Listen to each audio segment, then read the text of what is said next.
So we met this yes, we met all these girls here, cool girls here, and decided to take a picture with others. Everything we want to know about Mohenjo,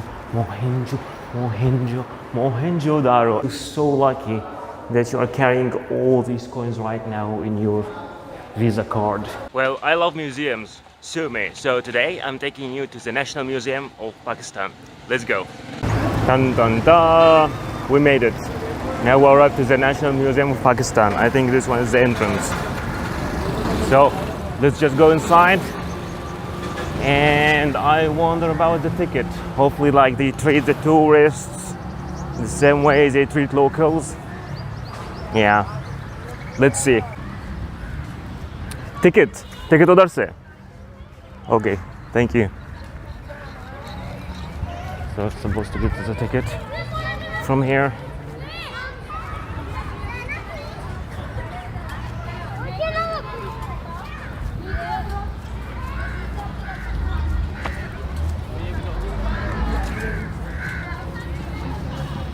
So look at this one, like an old chariot.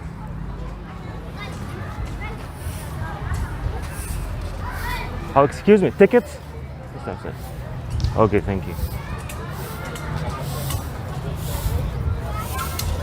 So this is the entrance to the museum. And where is the tickets counter? National Museum of Pakistan. Okay, so the entrance. Hello, excuse me. Tickets. Hello. Tickets from here, right? Yeah. Okay. How much? Person. Yes, one person. 300 rupees. 300.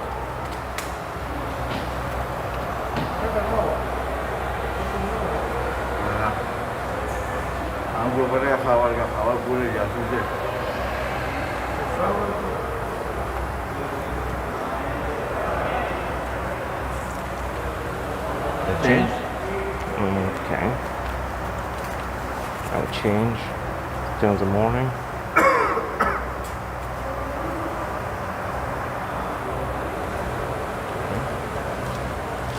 Thank you. This way up.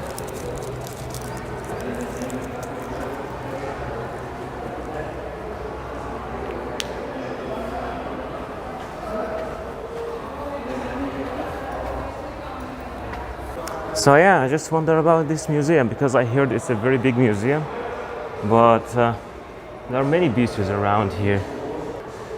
I mean, these pieces, for example, I didn't know. Is it like original pieces? There's no description over here about these pieces, but there are like many things. Okay, that way. Okay, thank you. The guy was telling me that I have to go from this way and then to keep going around the whole museum. So yeah, we're just outside. Right now we are entering the prehistoric gallery. The prehistoric gallery of this area of Pakistan. It's too much noisy, right? So this is a stone tool, like they used it to manufacture things. They use it as a weapon to fight. Like, it looks like normal stones, like this, the same stones that you can find like near the sea or in the street. Okay. This replica of quartz artifact found at Riwat near Rawalpindi. Okay. It has been faked at least 7 times in 3 directions. Flagged. Okay. So this section is like about core. This is like shirt blade.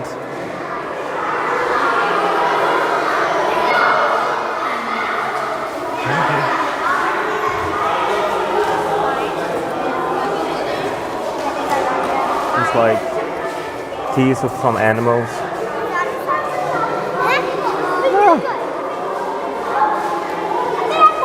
Okay.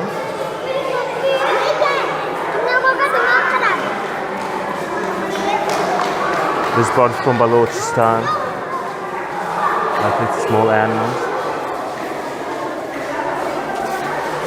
These pieces here are like for necklaces,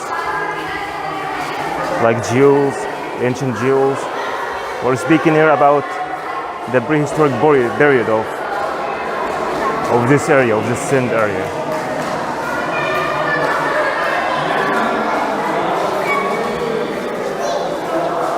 Okay, like a bowl over here.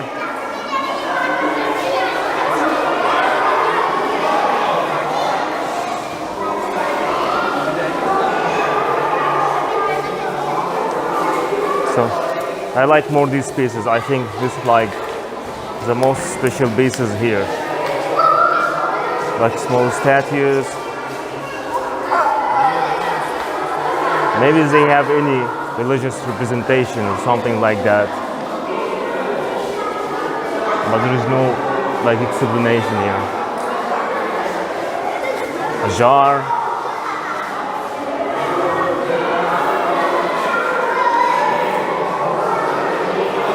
This area here, this from the Punjab, the area of the Punjab. You can see the bowls, the tools, the fighting tools, the heads of the spears,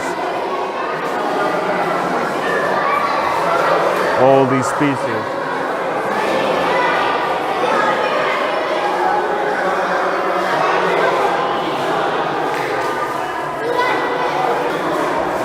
So yeah, I mean like the prehistoric section was like about that, like ancient tools, maybe for fighting, and like ancient like bowls found in like, how to say it, in many areas. Maybe mohenjo is one of them. So this is the map of mohenjo, one of the ancient mohenjo-daro. Mohenjo-daro, that's how they say it. One of the ancient cities here, and they say like the Indus Valley civilization started in this city, but somehow it completely disappeared. So right now we're going to the next section.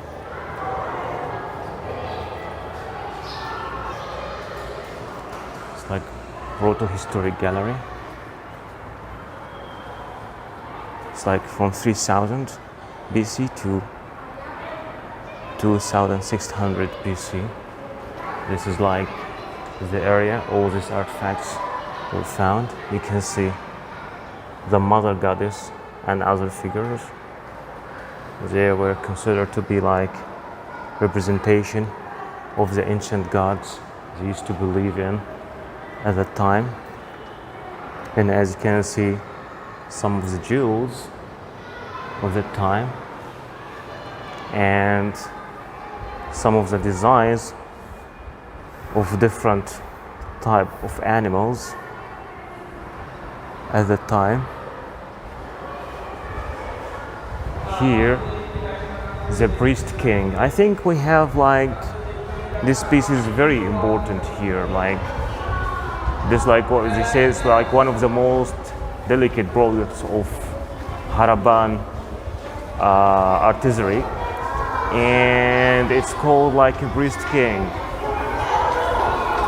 But I think like we can see like many connection between the design of the priest king and the other designs of like other artifacts. Hey, how are you? The other artifacts like was found in Egypt or Mesopotamia. So yeah, and here in this part, I think there are like seals or something, and you can see these are the ancient writings. They were used, I'm not sure, they were used like seals. There is no description. Yeah, seals. They was used as royal seal at that time. This section also still for seals. We use them as seals. This also. You can see the drawings, the ancient writings, the design of the animals.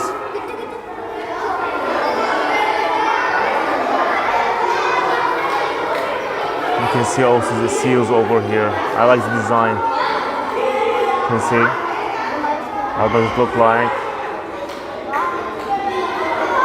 This has a seal used to look like.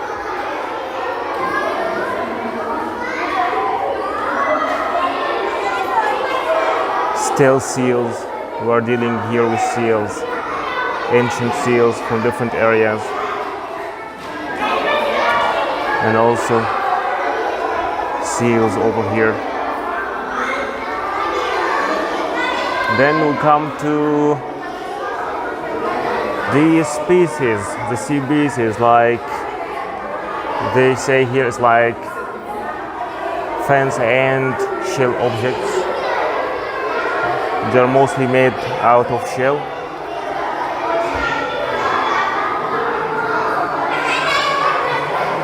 These were used like weapons also at the time.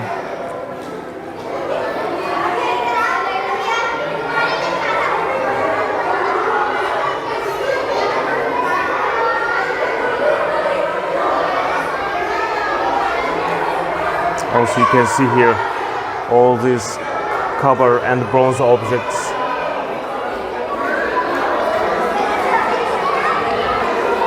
So actually, we share the same period of history, like the Bronze Age, the age that only things made of copper and objects were used at the time, and you can find many of these things. Like if you visit any of the Egyptian museums or any of the museums in Mesopotamia, let me show you the weapon.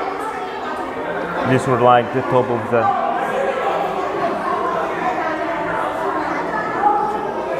the weapons at that time. They were used for fighting. I think this one was used like a mirror or something. This was for an axe or something like that.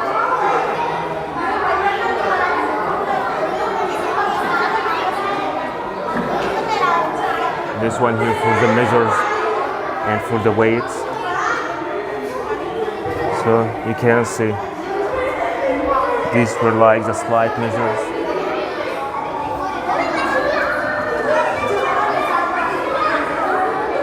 And these were the weights.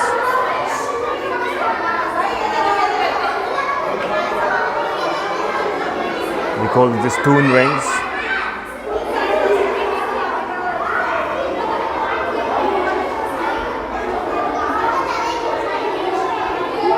I'm not really sure. So I will return back to my perfect piece in this museum. This piece. Because I want you just to check the details of that face. This is considered to be the finest piece in this section.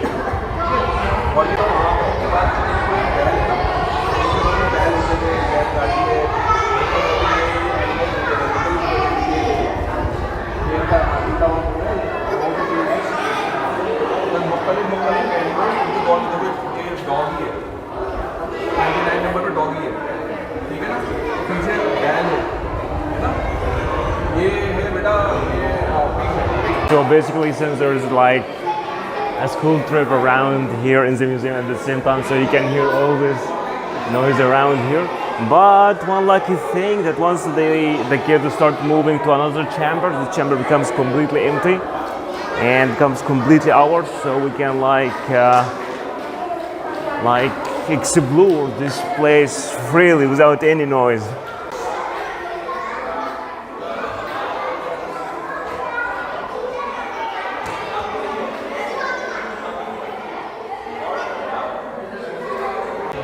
So this section here, this is one of my favorite because it just describes how the life was in the city, the ancient city or the mysterious city of mohenjo daro. This city was like, they say it was like a great city, a great civilization was built in the city, but for some reasons, because of like excessive flood and water, this city was demolished completely. But it's like a core principle to understand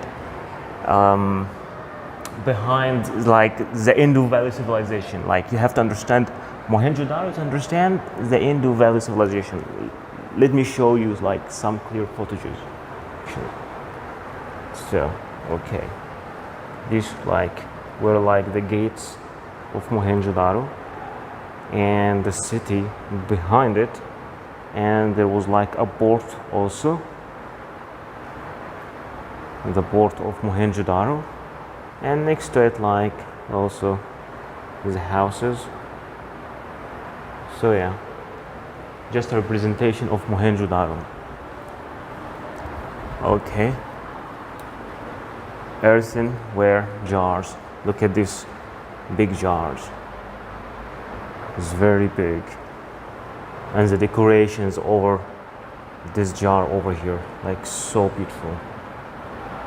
And you can see how they used to draw animals here. This is like an animal. Just beautiful. Then look at these pieces, like indoor recreation. So you can see all this stuff here, representations of animals and also games. Can you see these pieces of local games that they used to play at the time? It's just amazing. I mean, all these things were collected from Mohenjo-daro. You can see all these pieces. Stones used for building, molding. These pieces here were used for molding and making things. Pieces for decoration, jars, all these pieces here. You can see all these rare stones over here. It's just so beautiful.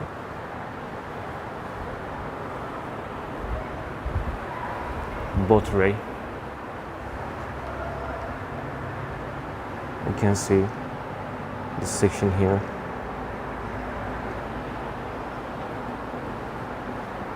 Jewels. You can see jewelry from that time, and also seals. This section here, you can see the animals, all these animals. Some of them were considered to be a representation of a god. And these were like copper and bronze objects, like heads of some weapons that they used for hunting, fishing, fighting. You can see all these things. So I will turn it back and I will say that this piece here, this is my favorite piece here, and it was also found in Mohenjo-daro, like the priest king. And there was something always in ancient kingdoms, like in Egypt, Mesopotamia, Indus Valley, and even China, that the king always has had some divine authorities. So you have to worship him, respect him. It was too much details, like he wanted to have control over the life and afterlife, and to assure the devotion of his people to him. So this is one of the pieces that I really love here in this museum. So yeah, I'm satisfied. I think we are done with this section over here. We have seen everything we want to know about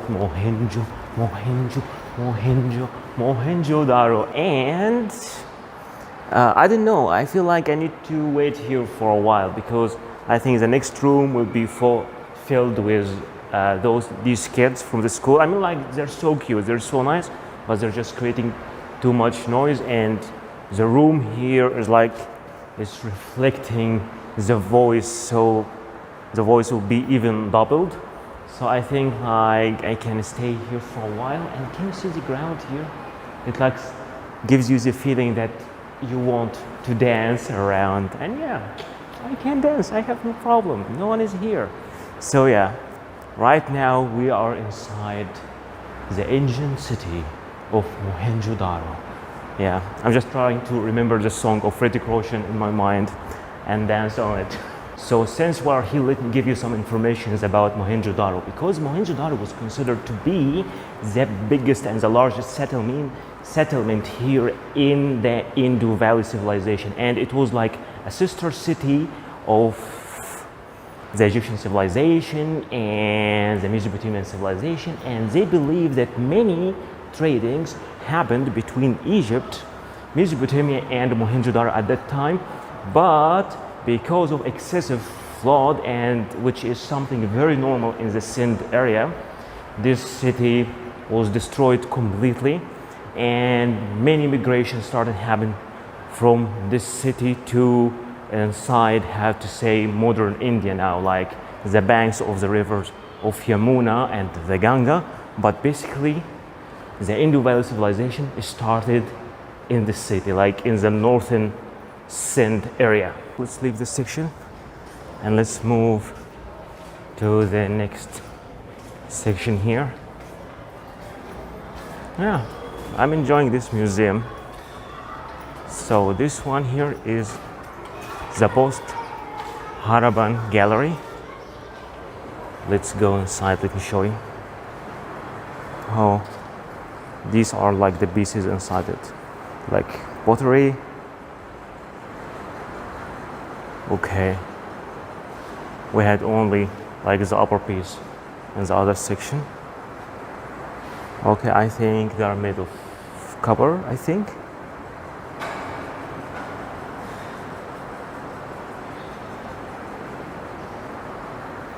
Okay,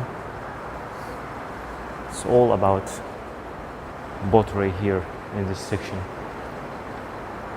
Okay.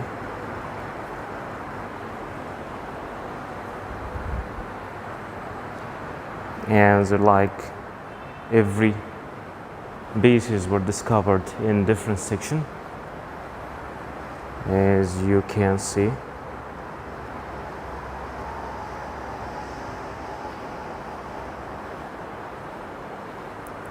So look at all these pieces. So it's like they're giving you a glimpse of the rise and fall of the Indus civilization. This is aside from Mohenjo-daro, just to show you how organized the ways was, and the buildings were supposed to be like, oh, rising. You can see everything here, pottery.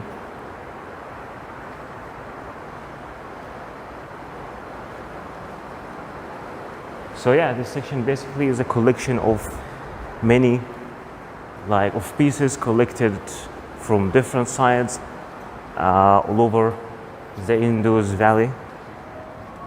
So yeah, we are done with this section here, and in the other section we will find it very crowded because of the kids, of course, they are there. By the way, it's one.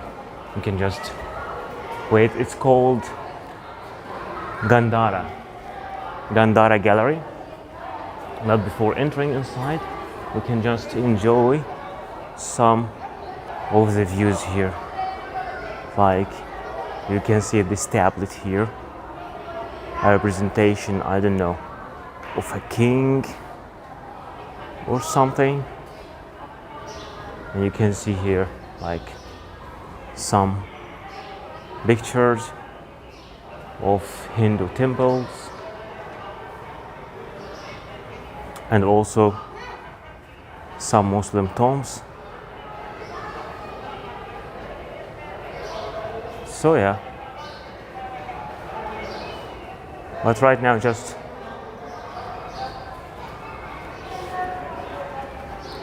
there is also some pictures here, representations of these forts, and over there is like these old wooden made doors. Look at these doors. Look at this door. Look at the decoration. How big it is. It's all handmade. Can you see all the decorations? Can you see all the details? So yeah, I think the kids are leaving this chamber, so I will go inside. I'll go to the Gandhara gallery.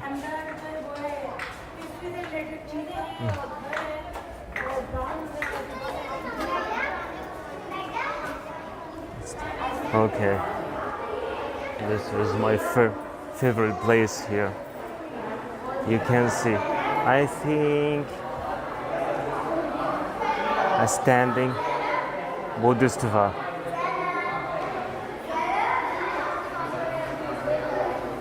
Bodhisattva, standing Bodhisattva, a representation of Buddha. Okay, just to tell you about the influence of Buddhism in this area. So, standing Bodhisattva, attired and bejeweled as a prince. Again here, standing Bodhisattva, Buddha again, with different decoration. And you can see here, standing Buddha. This like one, you can like tell that this is Buddha by looking at this one. It looks like Buddha. It is Buddha. And this one here, the big head here, you can see it is a Buddha head. It's the head of Buddha. So basically this section here is about Buddhism and the history of Buddhism in this area, and everything around here is about Buddha, the temples of Buddha, the statues of Buddha, and how Buddhism was like had a great influence in this area. And there's something really interesting that Buddhism and Hinduism, they managed to live together without any severe fighting between the two faces, between the two like beliefs. So yeah, it's really interesting. Now I will just show you around the area here, all the statues of Buddha. You can see this is Buddha, and this is a different design, but not Buddha, just of young man. This is Buddha. You can always recognize Buddha from the hair, from the curly hair, the curly collected hair. You can see the heads of Buddha.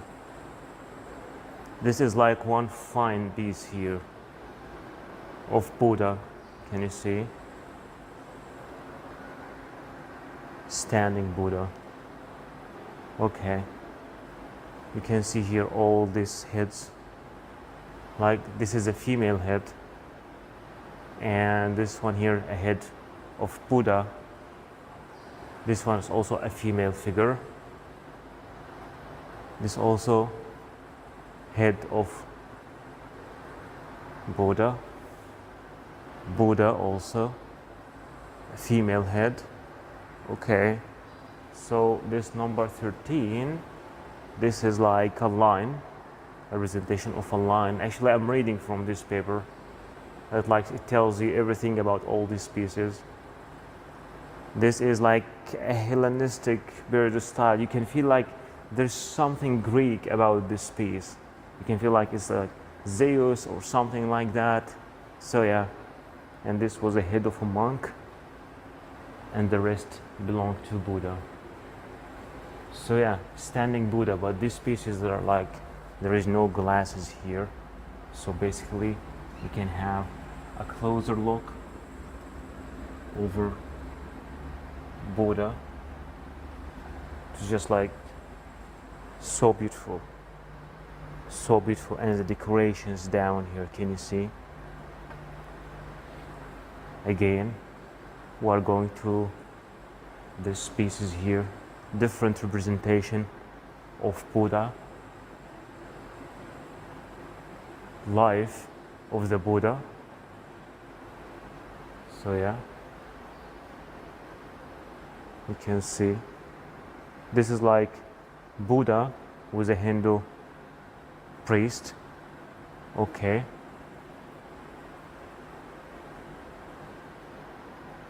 You can see Buddha is everywhere.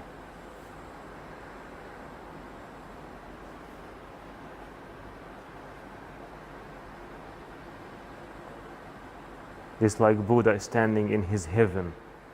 This is like his heaven. Every piece here has a representation.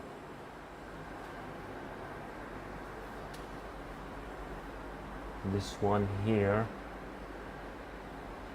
fragment of Tri Ratna. I'm not sure what does that mean. Number 3 here, the adoration and the worship of Buddha. Again, we're having standing Buddha over here.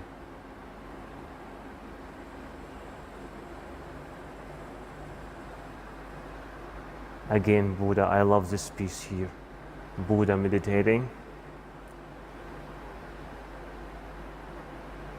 or as we call it, Buddha in Dharma. This one here is Buddha in meditation. And number 3, Bodhisattva. And number 4 here, look at number 4. This is fasting Siddhartha. Fasting Siddhartha Gautam Buddha. Buddha is trying to be enlightened, to reach like the truth of everything around him. Look at this piece here, number 8. The Buddha present serpent. This is a serpent in his hand, and he's presenting it. Yeah, masterpieces here. These are all masterpieces. You can see here standing Buddha, but this one was a mouse touch here. You can see the necklace even around his neck. So yeah, this one here is the first one, a representation of the great departure of Lord Buddha when he left his city just to seek enlightenment. The second one, the bridal process. You can learn anything here about the life of Buddha.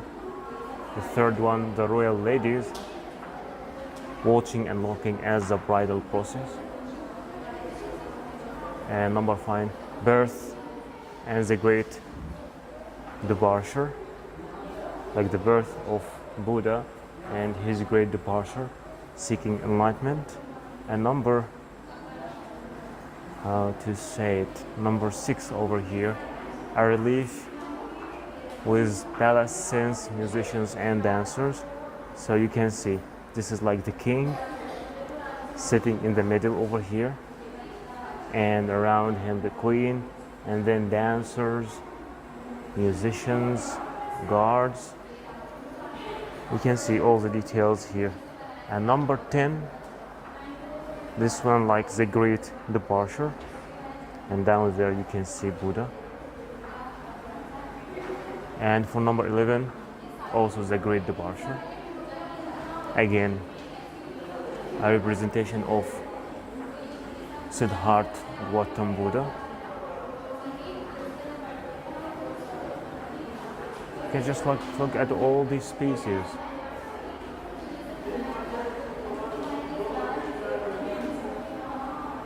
All these pieces.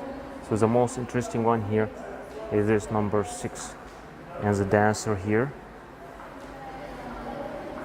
So number 6, this is like the birth of Buddha. You can see the tree, the queen here giving birth, standing, and this is also Buddha. Again, another statue of Buddha. So Buddhism was like the official religion in the ancient Gandhara. That's why all the representations here are around the Buddha. You can see the face of Buddha and all these pieces. This one here is Vishnu. Number 16 is Vishnu, and number 15, I think, is Kubera, the god of war.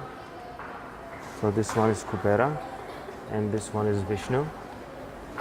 And number 6 here, like a female figure.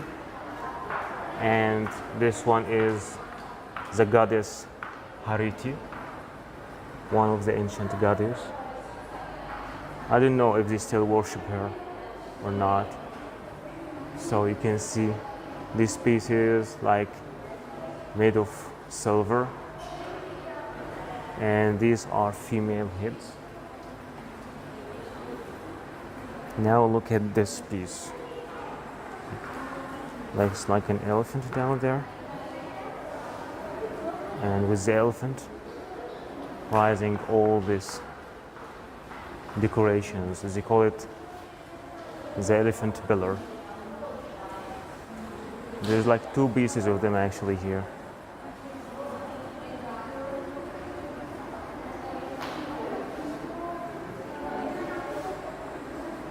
You can see the decoration of the elephant, and then all this design around it, and the dancers dancing around. You can see, so beautiful, just so beautiful. Then we have still here again with Buddha, but I wonder about this one, number 9. It's like a devote, a sitting devote, devoting himself to worship. Number 4, hand holding lotus flower. Okay, lotus blossom. And here again, a representation of Buddha.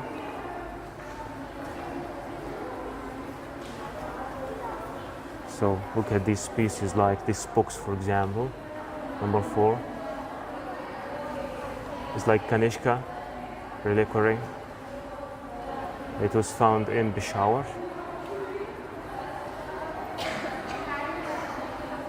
Or number 7, for example.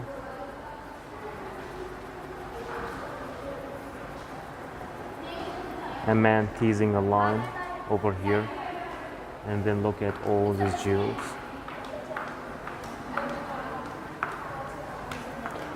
I'm not sure what it is, but looks beautiful.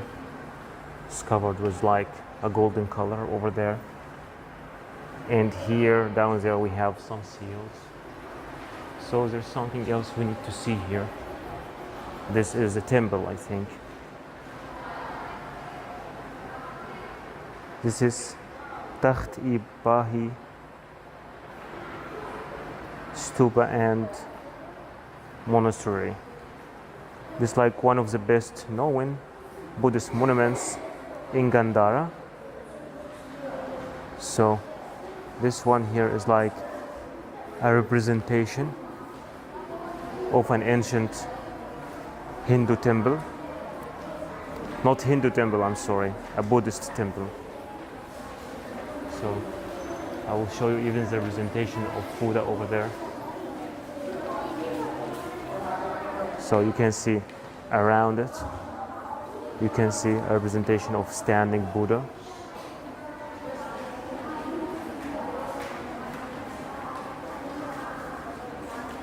So yeah, these kids are just so organized, standing in lines, respecting these lines. So right now we're inside the Hindu sculptures section. So all these sculptures here are related to the Hinduism.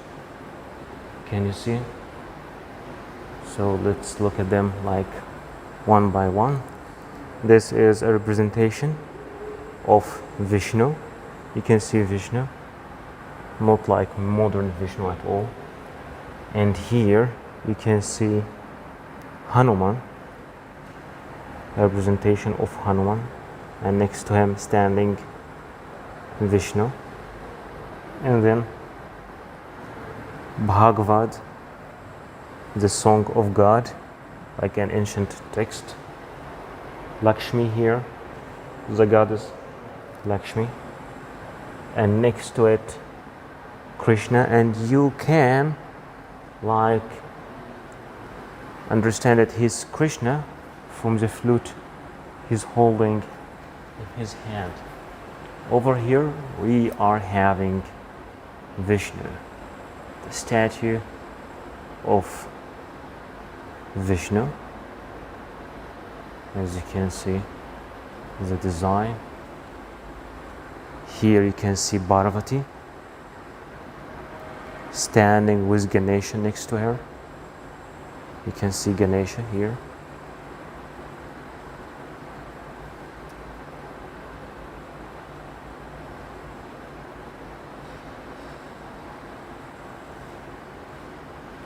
Okay, this is Narasimha, and it was considered to be like the incarnation of Vishnu. And here you can see Lakshmi Narayana, Lakshmi Narayana, and here Vamana.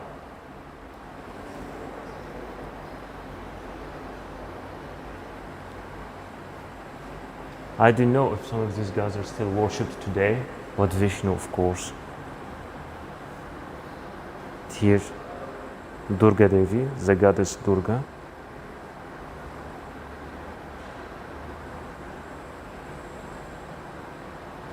You can see all the details, the erotic details around it. So, Surya Devta, or the sun god, is like also an important god here. And I think that in Multan, when we visited Multan, there was like an important temple for him there. And one common thing between ancient Egyptian civilization and Hinduism and ancient Greeks is all of them worship the sun, and they give it different names. In ancient Egypt they gave it like the name Ra, and here they give the name Surya, and till today Surya is still used as a very beautiful name in India, of course. And here is the Ganga, the goddess Ganga, and till today,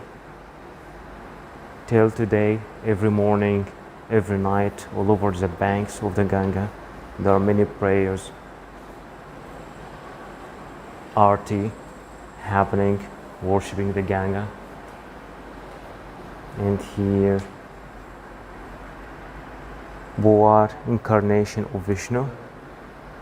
This is Boar, a goddess, a god, and he was considered to be the incarnation of Vishnu.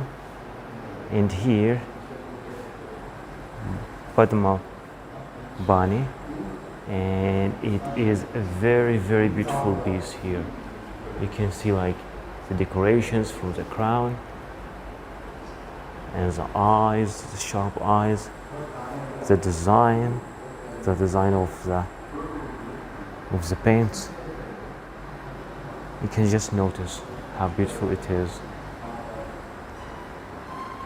A marble, all of this are made of marble. You can see the design of this elephant over here. Look how beautiful it is. How beautiful it is. And this one down here also.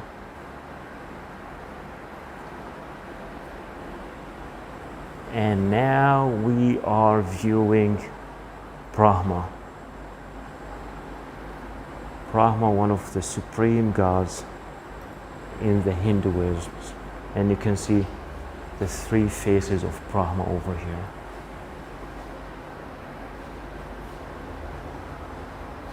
Brahma in his position, and you can see how like they're trying to have something realistic, not in the perfect shape, but like It's okay with Billy and everything. And then this piece over here, a carved domestic shrine. So this was like a shrine, and the god is like to be put inside, to be worshipped. And you can see the heads of the elephants here. A head, another head, all these heads of these elephants here. Just so beautiful. So if you speak about Gandhara and Gandhara civilization, then Gandhara civilization, basically it was located like at the north, like the north of Pakistan. Like it was limited by Afghanistan, and Peshawar, the city of Peshawar, was like a very important city at that time, and at some periods it was the capital of this ancient civilization. That's why many of the artifacts found here was found inside Peshawar. I'm not speaking about the Hindu parts, the Hindu section here, I'm not really sure, but about the Buddhist section, I'm really sure about it. Many of these pieces were found in Peshawar and all the surrounding area where Buddhism was a very active religion at that time. So there's like many school trips here today, but we just finished the Gandhara section and now we are going to the Quran gallery. I don't know if there is no section here, I think it's closed, but the Quran gallery is from this side. Okay, thank you so much. We are going right now into the Quran gallery, and yeah, let me show you around. It's all about calligraphy here. You'll find here, can you see? There's a calligraphy here. I can read that. This is like the Surat Al-Mujadila, I know it. Okay, but I didn't know about the dates here. The writing is a Kufic. Okay, you can see here also the calligraphy here, and also this one here, how old it is, how small the writing are.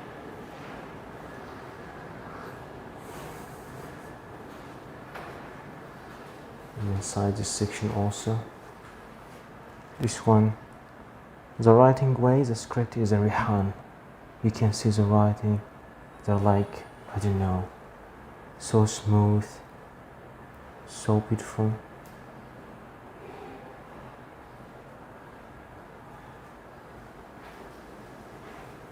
You can see here, you can see the design, the golden writings.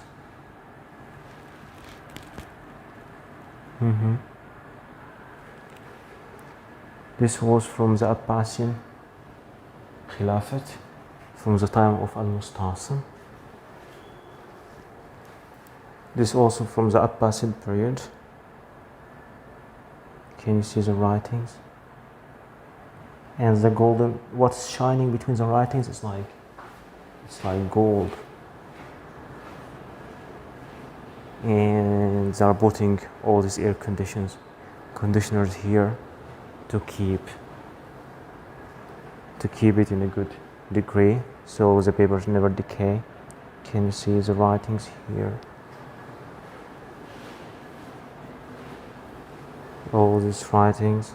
Okay, this one's like, let's see, a new one. This one is also so beautiful. Can you see how beautiful it is? This one also. You can see they used to use the golden color for decoration, to be well decorated, and the calligraphy.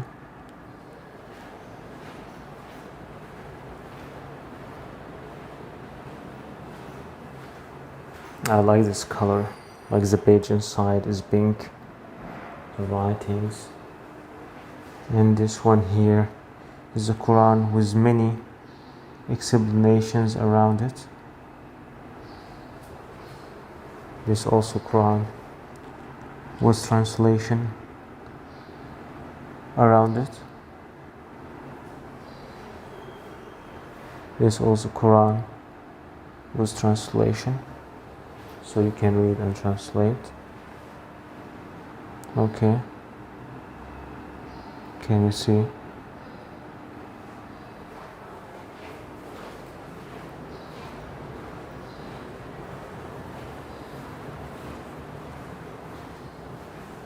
I feel lost in this section actually. I like this one.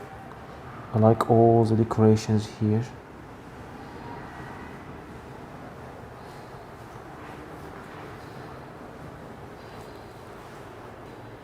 So yeah, around here the golden color was like a very important factor.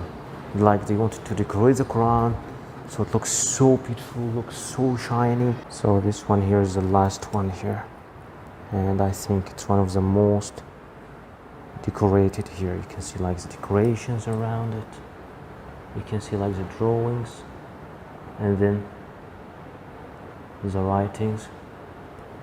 I've just finished the Quran section, and now we'll move to the next section. Okay, thank you. This one. Okay, you can see all, like, I think representations of some of the Mughal coins around here. Like, no, this one from the Tughlaq period is not a Mughal. And this one is from the Umayyad time, from the Umayyad Empire. You can see like, despite of Abdul Malik ibn Marwan, and they used to use like a Roman, like at that time, at the time of the Umayyad Empire, they had no experience in making coins, so like they used to use like the Roman representation, the Byzantine representation in making their coins. So yeah, now we're going inside the coins gallery over here. So let's see. This is the coins gallery, and you can see here from the earliest dynasty and ending with the native states like post-Mughal period. So yeah, we will start from this section. Let me show. These are the coins here, the Indo-Greek coins. Can you see this Greek head over here? This one is the Indo-Greek coin.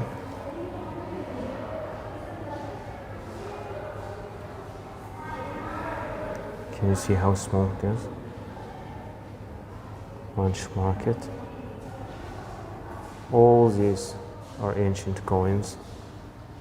This is like the earliest coins here. Now going to the Kushans, Gupta's coins. As you can see, the decorations, the designs over the coins, but there is no light here.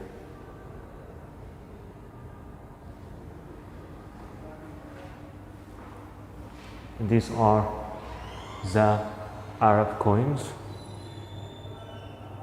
the Arab coins section.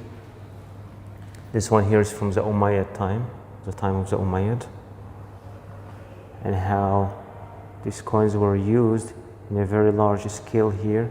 You can see on all these coins like La ilaha illallah, Muhammad Rasulullah, there is no God but God, and Muhammad is his prophet. And you can see the name of the rulers here associated with their coins, like from the time of Walid, like the Umayyad, and there's also Abbasid. So it's like Umayyad time and Abbasid's time. And here Mansura and Bambahor. Okay, you can see all the coins. You can see how small the coins was. It was like so small. So now we're going to the Ghaznavids. This was like from the Ghaznavids time, the coins. And here from the first Muslim dynasty, who ruled, I think, independently over this area, who natively came from this area, I think. You can see this golden coin over here. This one is the most beautiful one. And going down there, this one is also so beautiful, number 17. This is a time from Sultanate of Delhi time. You can see all these coins here, the golden ones, like, and here, like contemporary dynasties, some other dynasties in the middle. You can see the coins here. Now we are going to the coins at the times of the Mughals. You can see the Mughals coins here.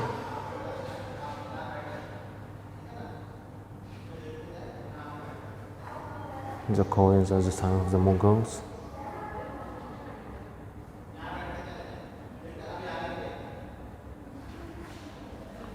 This is like many towns of ancient Pakistan. And these coins also still from the Mughals dynasties here.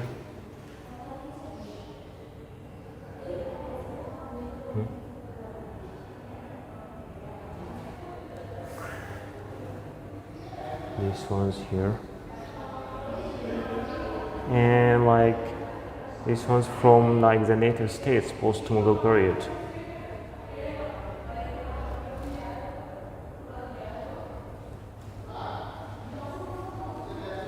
It's like some coins from the Nizam, time of the Nizam of Hyderabad, Jaipur state, Indore state, Queen Victoria, you can see.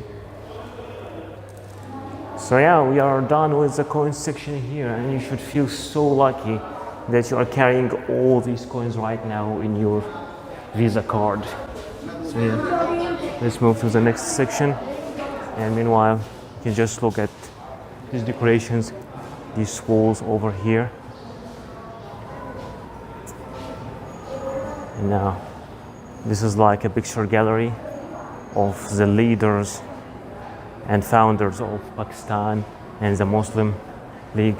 So this here, they call it the Freedom Movement Gallery, and we are going to see things related mostly to modern Pakistan. So yeah, let me show you. This one over here, this is the cabinet table. The first cabinet meeting of Pakistan President Quaid Azam was held around this table. So yeah, it's quite an important table. You can see here pictures of Muhammad Ali Jinnah. Yeah, many things around here.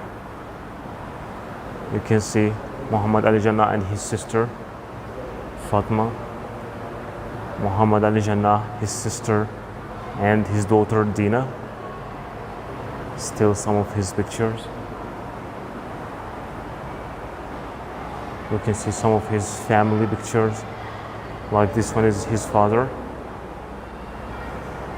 Okay.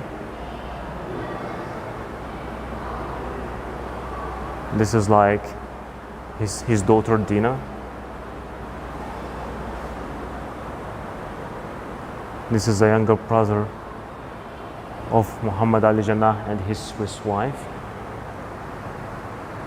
And this is like a sword represented by Muhammad Ali Jinnah.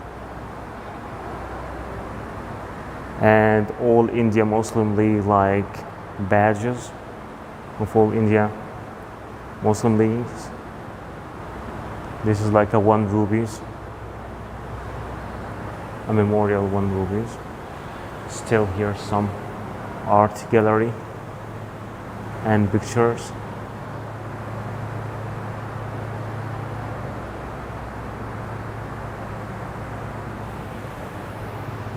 You can see.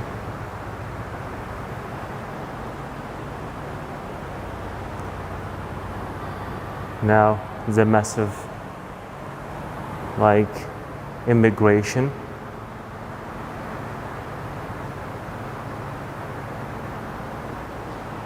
Muslims immigrating from India going to Pakistan. You Okay, you can see here Muhammad Iqbal, and here are some belongings of Muhammad Iqbal, like his stick, his umbrella, some of his books, his writings.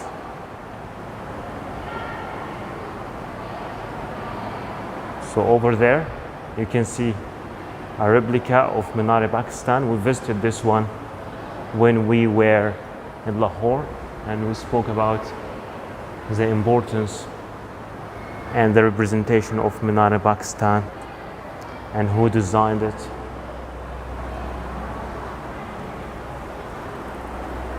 So yeah, basically this was like an art gallery, and you can learn lots of things about the history of Pakistan from this place. And lucky me, I found a place where I can drink some water. Okay, let's have some water and then move to the next section. So yeah, let's now go to the next section, the ethnological gallery. This one is the ethnological gallery, and in this gallery I like this one because in this gallery you will learn a lot about the ethnicities here inside Pakistan, about the cultures, the different customs. So let me show you. This is like a traditional household. Okay, wooden objects from Swat, Khyber Pakhtunkhwa. You can see here traditional jewelry and some other objects from Balochistan, their clothes and all this jewelry. Look at these wooden decorations and all this wooden stuff. This like wooden chest with slide opening. Look also at this piece here, over here, can you see? And also jewels, jewelry.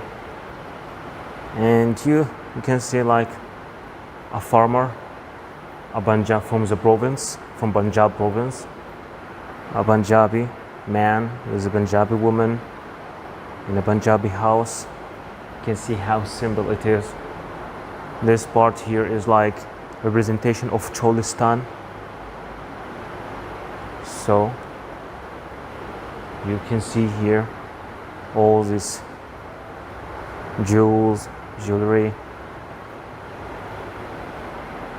and here this is from the Sindh province. You can actually realize it's the Sindh from the hat, from this Sindhi hat, a Sindhi man, a Sindhi kid, a Sindhi woman in front of a Sindhi house, and you can see the decorations of the Sindhi door. Okay, all these belongings, clothes. So yeah, you can see all this stuff over here, the carpets. You can see this part here for the jewelry. Yeah, there are many things here you enjoy. This here are fishing and hunting and also cooking, you can see, and also some jewelry.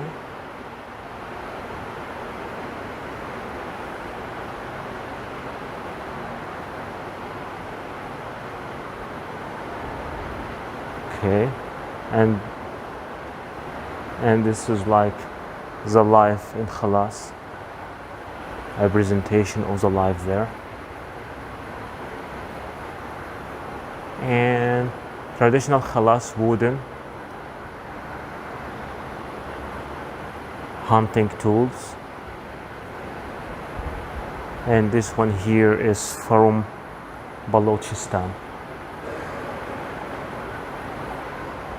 So yeah, I think we covered this area, and we still have some very few areas here to cover in this museum. yeah, there's lots of things to see. Like, it's a good gallery. So yeah, I think. Oh wait, we're done. This one here is the prehistoric gallery. We were there.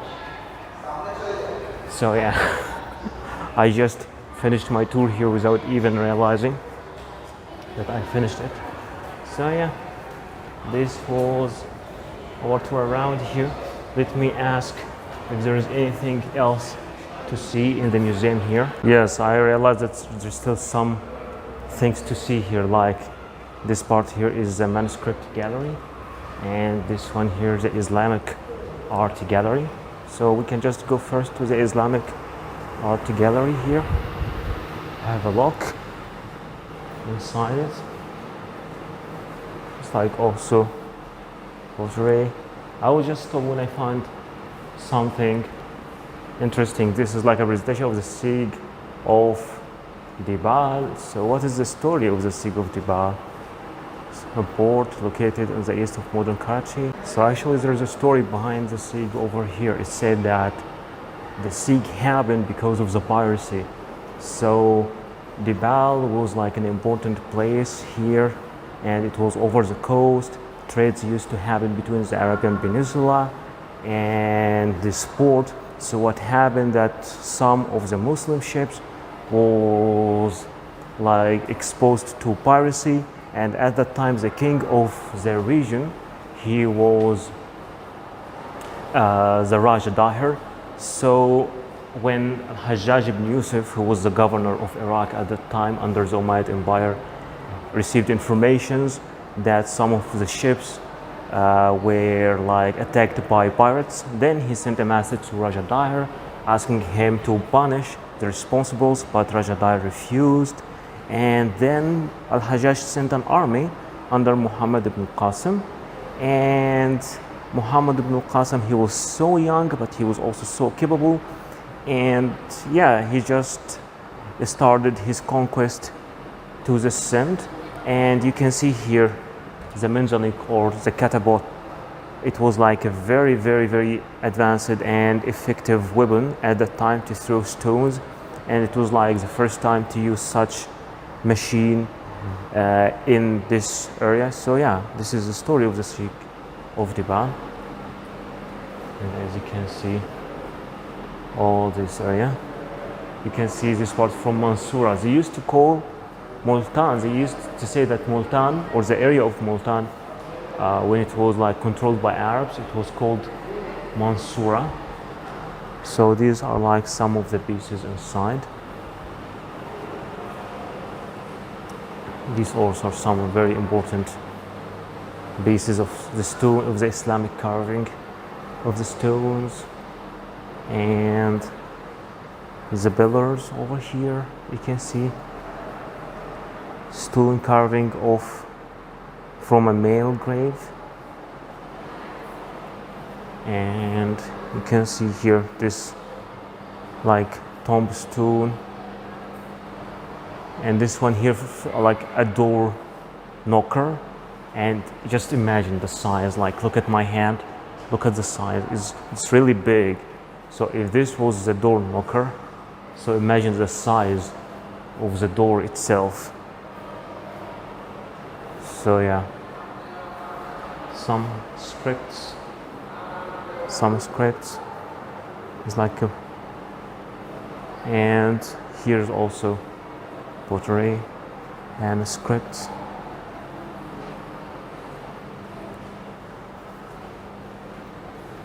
Don't start from this section here. You can see this part, ivory paintings.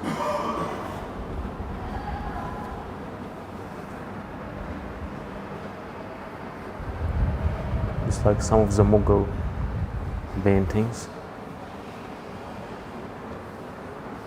You can see all these glass objects as the design.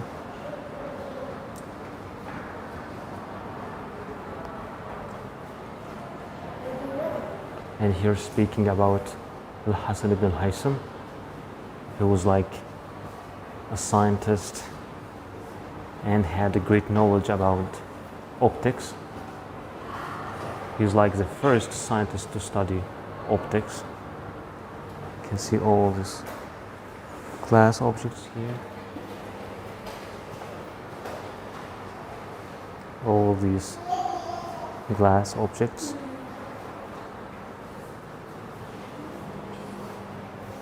Still glass objects.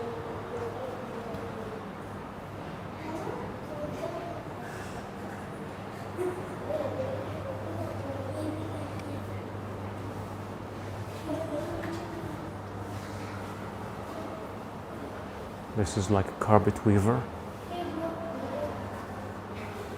The threads. And look at this carpet also. The design. Shahabas. It's like just like a Persian carpet. Look how good it is.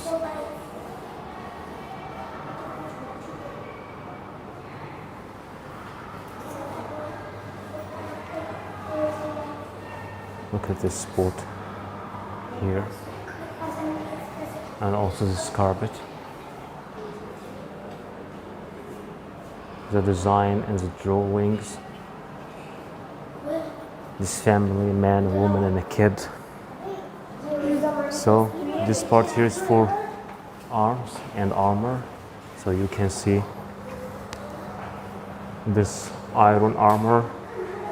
This one for the upper part, for the lower part, and all these weapons over here, the arrows, the swords, you can see here. This is like a Damascus steel, I think, 205, 206, like you can see, like it, you can tell it is a Damascus steel. These upper ones. You can see the guns over here.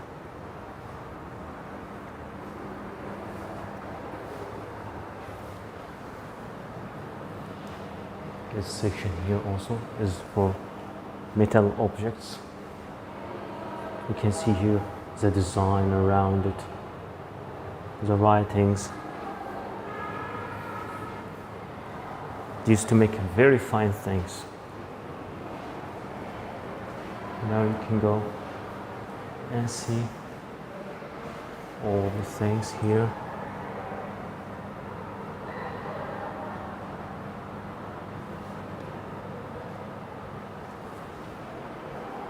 It's like some of the woodwork.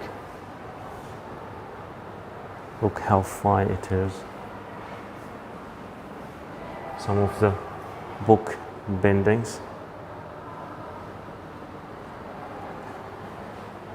And the gallery. This part here is like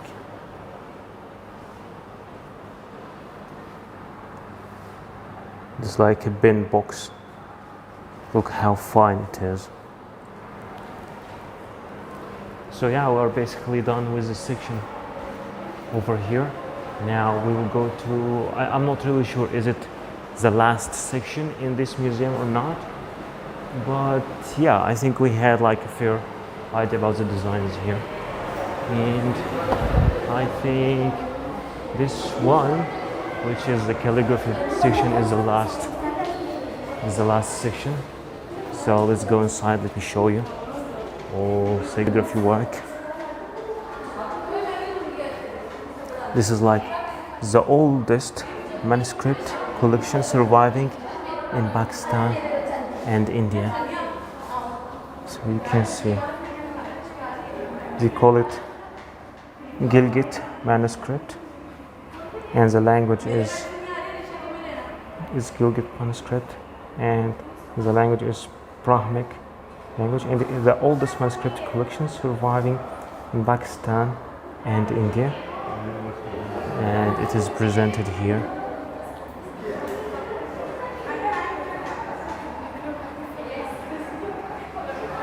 So it was like a Buddhist document.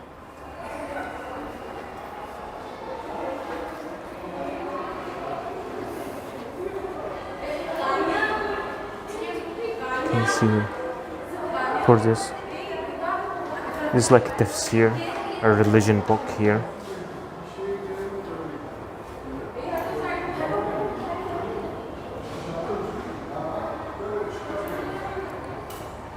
This is also a religion book, Sahih Bukhari, a book of religion.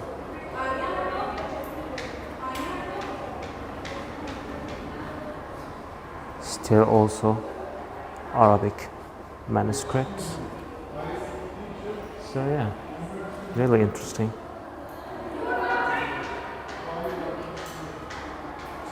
Also Arabic and Urdu manuscripts. You can see, look at these ones, all these drawings, because the Baznama is like a book of method of hunting and diseases of falcons. So amazing. And this like a painting, you can tell it's of Krishna.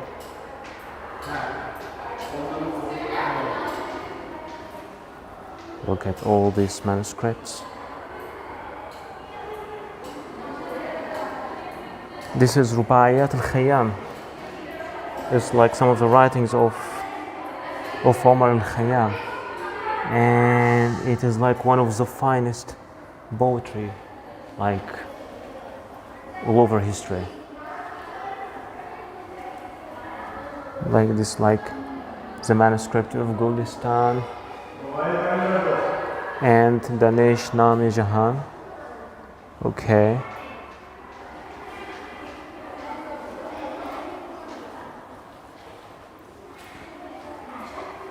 This is Mathnawiyat. All poems. Diwan Sahib. And they see like margins in gold and colors. Just amazing.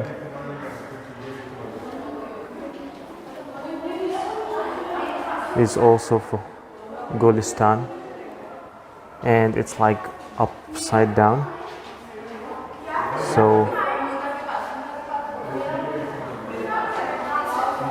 we can just read it right from the mirror over there.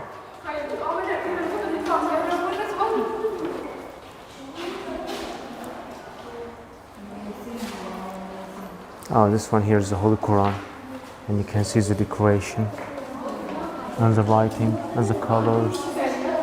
So the words itself, like mixed with golden color. So beautiful. Excuse me, can you tell us what's your YouTube name? What? My YouTube? Yes. Yes, I tell you. So we met all these girls here, school girls here, and we decided to take a picture with us. They're so nice. So yeah, Pakistan, Zindabad. So thank you so much. Thank you. Have a nice day. So let's continue with this section over here. So yeah, there are many beautiful handwritings around, as you can see. But this one, Shahnama Firdausi. Can you see? You can see all these beautiful drawings. Mirat Ahmadi. Can you see also? Tahrik al-Wasaf. This one is also. Look at this one. Okay. Sadbana Luqman Hakim. And also it's written also in Hindi, like in different languages. In Urdu, Hindi, can you see? Diwan-e-Jame. Man, there's lots of Guru Granth Sahib, like the greatest religion book for Sikh people, as you can see, the holy book of the Sikh religion. So yeah, there are many beautiful writings here. The calligraphy here is so high, the quality is so high. You can see few prayers in a scroll, Holy Quran scroll, as you can see.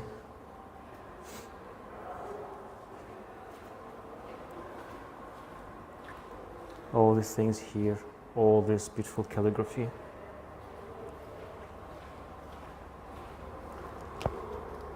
Can you see this beautiful calligraphy over there? This beautiful paintings, I'm sorry, paintings, these Mughal art paintings. I think this one for Aurangzeb, I think. Like a drawing of Aurangzeb. Yeah, this one is Aurangzeb. The most powerful Mughal king. Okay, painting also. Okay. All these paintings for the Holy Quran and all these sections, all these writings.